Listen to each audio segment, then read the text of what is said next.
This video of skill practice, I'm going to show you how to fix the PE error of this engine. So it is fuzzy logic, as you can see, 12 kilogram and LG product. So first thing you have to know, PE error is the sign of pressure sensor problem. It's the sign of pressure sensor problem. So let's go to the practice. Kafin ka fara aiki zaka tabbatar da cewa wannan injin ba a jone yake ba a wuta. Idan yana a jone sai ka cire shi. Bayan nan wurin zamu zo mu duba inda wannan sensor din yake. A nan wurin yanzu na san inda yake, yana ta nan ne.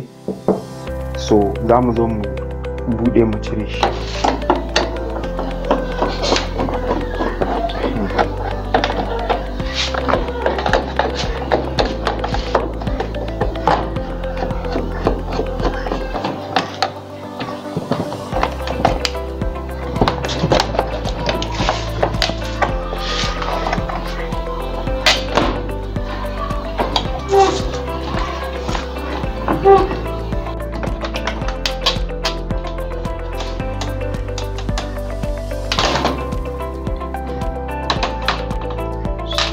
Finally, wannan shine pressure sensor na engine.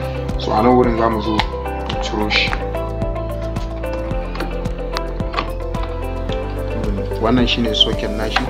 So zamu zo mu buɗe shi.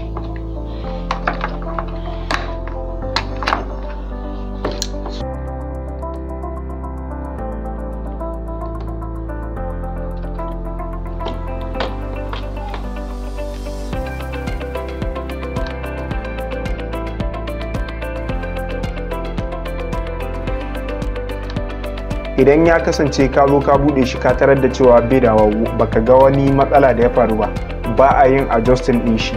Kasantuwar shi yana lura da wani matsala ne. Idan kai adjusting din shi ya kasance ka kara mai tsauri kenan, ba zai dinga yin aiki daidai da yadda ake so ba. Idan ya kasance babu wani matsala sai shine to sau shi ake. Yadda ake sau shi din nan zamu zo mu nuna a nan wurin. Ina amfani da kwamfuta ne wurin yin order din. Zaka iya amfani da wayanka ta Android wurin sayen wannan switch din. Zamu zo mu order shi ne ta hanyar amfani da kamfanin Amazon.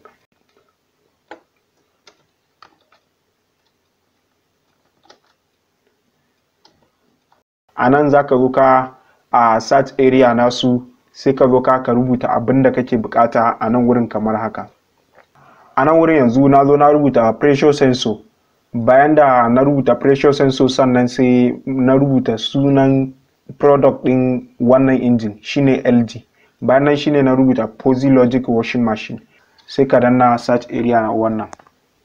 Bayan da muka yi searching a nan wurin za ku ga ya bawo mu result kamar haka. So zaka zo ka sai ka duba daidai abin da kake so, zaka scrolling ƙasa kamar haka. So a nan wurin yanzu ga wannan shine wanda muke nema, sai ka zo ka kai clicking akan shi. A nan wurin yanzu bayan ka yi clicking, wannan shine price din shi a nan wurin kamar yadda za mu gani, $19.33. So wannan shine farashin nashi. Ga preview na hoton shi a nan wurin.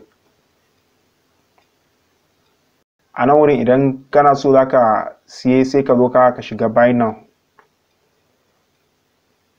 Bayan nan zaka iya dawowa ka duba shi da kyau don ka tabbatar da abin da kake so ne zaka siyi, saboda kauce ma kuskure.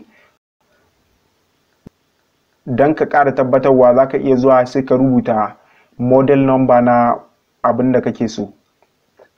A nan wurin ga yanan sama ya bamu enter model number. So sai ka rubuta model number a nan sama. Kamar yadda ka ga shi a nan, kamar haka nan za a kawo mashi idan ka siyi. Idan ya kasance wannan process din bai yi ma ba, sai ka zo kai clicking akan link na description din wannan bidiyon. Idan ka zo ka kai clicking wannan link din, zai kawo ka kai tsaye zuwa wurin wannan sensor din. Amma idan za ka yi amfani da wannan option din ya kasance daidai wannan injin ne, idan ka so wannan sensor din ya kasance ba wannan injin bane, ba zai yi ba.